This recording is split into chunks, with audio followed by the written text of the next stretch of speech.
There is David Purley, 14th fastest in the practice for this Aurora Formula One meeting at Brands Hatch, on the 7th row of the grid for his first single-seater motor race since that catastrophic accident of his, although he has taken part in a saloon car race.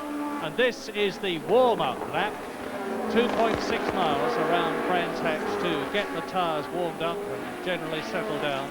And with me in the commentary box is James Hunt. So perhaps, James, you tell us something about what happens on a warm-up lap and this tyre business. Okay, Murray. Well, basically the warm-up lap as a system was introduced 2 or 3 years ago, originally in Grand Prix racing. We used to move from a dummy grid up to the main grid, just a matter of sort of 20-30 yards, which was to make sure everybody's engine was running. Any car that was crippled would stay where it was and therefore not be in the way at the start. They now use a full lap, which gives the drivers really a chance to warm their tyres up to make sure that the car is running properly, and therefore any car that isn't healthy will get out of the way, which I can see an unhealthy car running around the circuit now, which isn't in fact on your screens, but he's got left behind. That means he won't be interfering with the pack, so it's a safety measure. It also gives the crowd a chance to look at the cars and they come in slowly, ready for the grid. This is round 12 of the 15-round Aurora Championship, and there are the positions. In the lead, Emilio de Villota, the Spanish driver, 54 points. From David Kennedy, the Irishman, who is driving for the first time this afternoon in the new Wolf WR6, which is a ground effects car, and he hasn't had that advantage until today.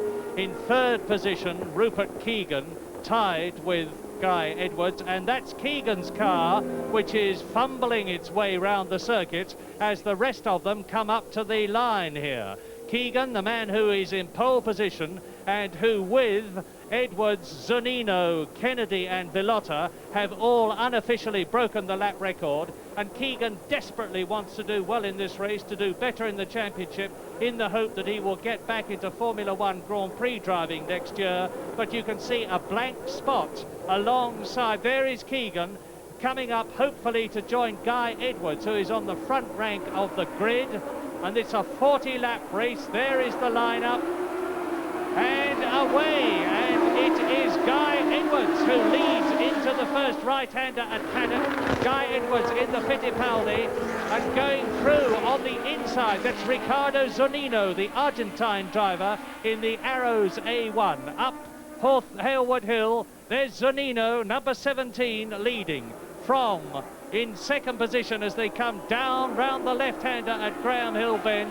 Guy Edwards, and David Kennedy in the new Wolf to him is in third position. And behind him in fourth place, it's Bernard de Driver, the Belgian. So